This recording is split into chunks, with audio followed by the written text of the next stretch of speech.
Gravitational force near Earth. An introduction to gravitational forces near Earth. The force of gravity. What is the force of gravity? Gravity is the force by which a planet or other body draws objects towards its center. It's the force of gravity that keeps all of the planets in orbit around the sun. Why do you land on the ground when you jump up instead of just floating off into space? Why do things fall down when you throw them or drop them?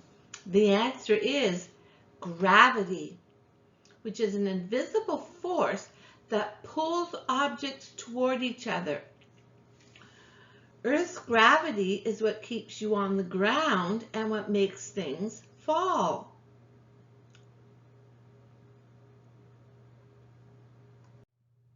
Anything that has mass also has gravity. Objects with more mass have more gravity. Gravity gets weaker with distance. So, the closer objects are to each other, the stronger their gravitational pull is.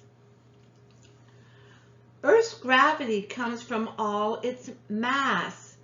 As its mass makes a combined gravitational pull on all the mass in your body, that gives you weight. And if you were on a planet with less mass than Earth, you would weigh less than you do here. You exert the same gravitational force on Earth that it does on you.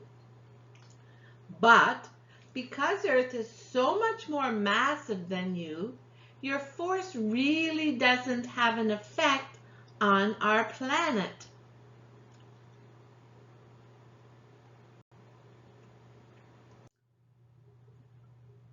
Here are a couple of formulas that we will investigate as we move through this topic.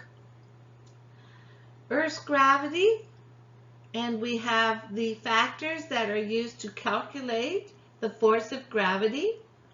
And we all know that at standard sea level, the acceleration of gravity has the value of 9.8 meters per second squared.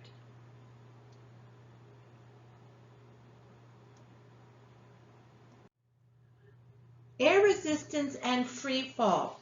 In this diagram, you will notice the forces acting on the skydiver are air resistance, upwards, gravitational pull, downwards. The object is falling with constant velocity, which means that there are two forces acting on the skydiver. Now we're looking at the first picture on the left, no parachute. Okay? So we have free fall, which occurs when an object is falling under the influence of gravity only. Factors affecting air resistance. The force of air resistance acting on an object depends on many factors. 1, the cross-sectional area. The larger the cross-sectional area, the more air resistance, and the speed of the object. Faster moving objects experience more air resistance. Air resistance acts opposite to the direction of the motion of the object if there is no wind. The term terminal velocity is the maximum constant speed reached by a falling object.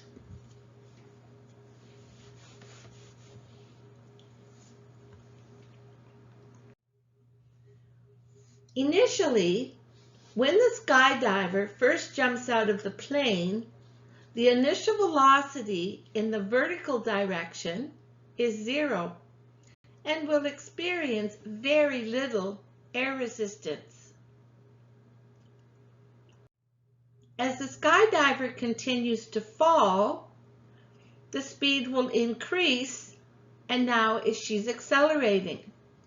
The speed of the skydiver is increasing while the magnitude of the air resistance is also increasing.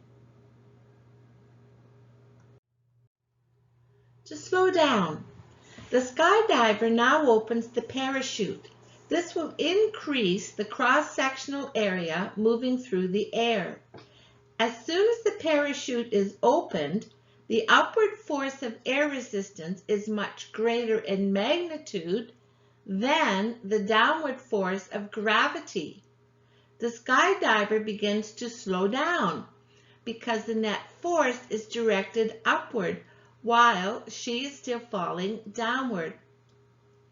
Since the speed of the skydiver is decreasing, the force of air resistance acting on the skydiver also decreases.